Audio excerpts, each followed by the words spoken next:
Hi, I'm Father Steve of the Celtic Catholic Church. I'm also chaplain and prelate for a number of Masonic organizations here in Southern California.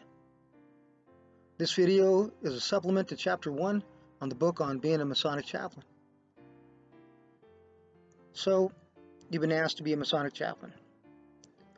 You've been appointed. You're thinking about it. It's a great station.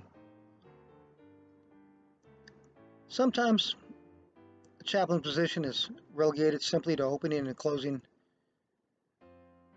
maybe just part of the ritual. But if you're watching this video, you probably want to do more. You want to be more. Go a little further in helping your brothers and sisters in your organization. And that's an awesome position to be in. This video, I'm going to talk about taking that station to another level. But I want you to understand, chaplaincy is a weird dynamic, because you might not necessarily be clergy, yet you represent a faith at the same time. And you may have to deal with situations of religious nature. It takes a combination of some rare qualities to be a good chaplain. You have to obviously have a belief in God, and yet express no religious preference, meaning, for myself, I'm a Catholic priest. Yet when I attend somebody, let's say a Protestant brother or sister, I can't make my call a theological one. That my call, your call, has to be about the person we're visiting, their beliefs, their faith, their journey. Not that we can't use our particular faith as a talking point, as a point of reference. Well, we can. But unlike pastors or ministers, who have an extended relationship with the people they visit, and they usually make up as many follow-up visits as they need to, chaplains usually don't have that luxury. Sometimes all we have is a one-time conversation. Chaplains almost always begin their interaction with a stranger, someone we don't know or someone we barely know. In the business language, it's called a cold call. And being a chaplain is frequently walking into a situation that's a crisis. Somebody's got hurt, somebody's hurting, physically, mentally, emotionally. Somebody might have died.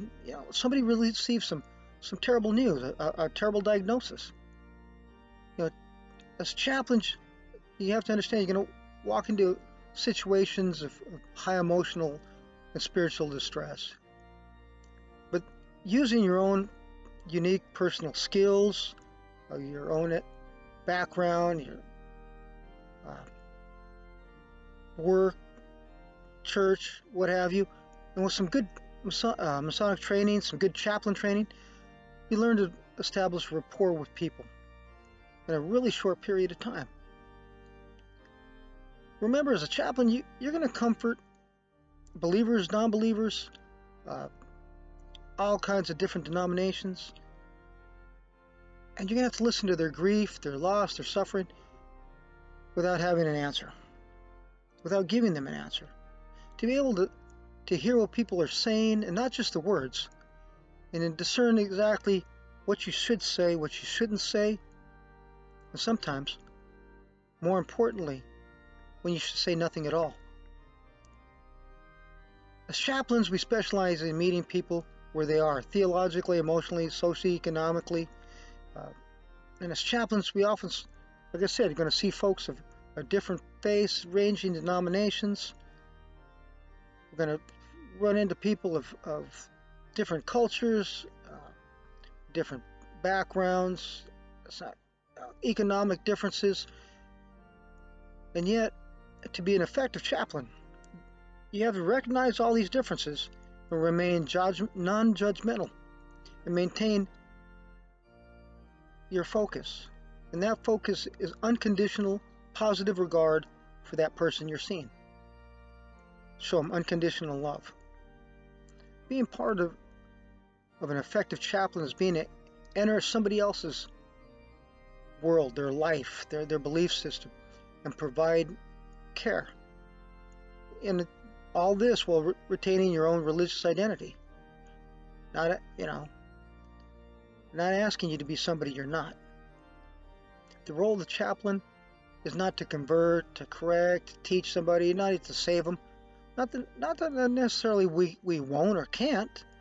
It doesn't mean we avoid religious questions and topics of faith.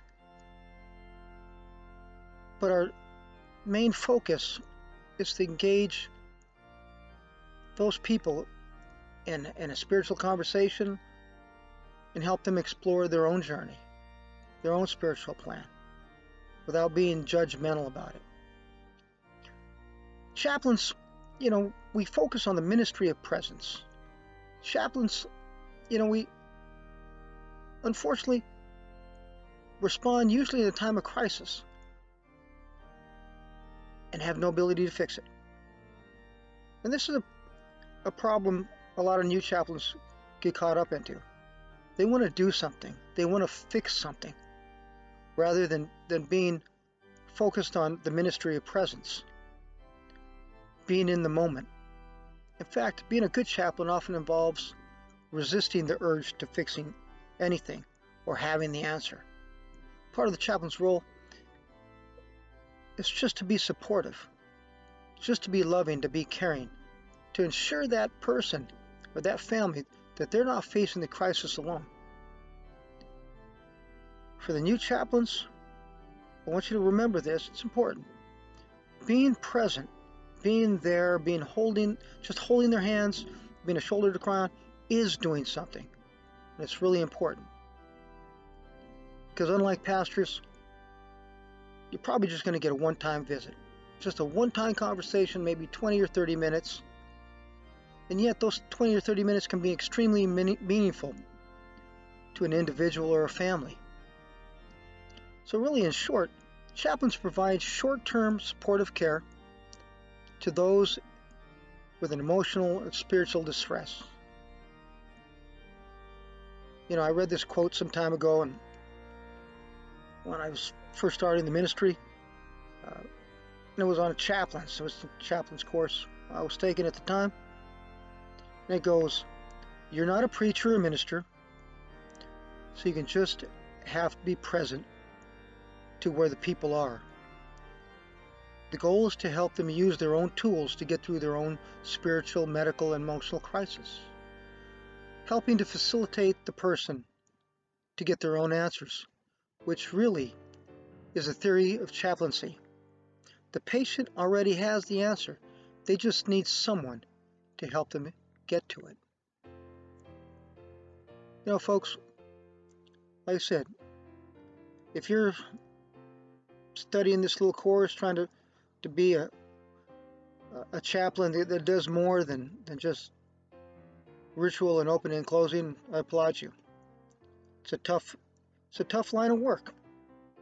It's great rewards, great blessing to yourself. I wish you all the best. You have a good day.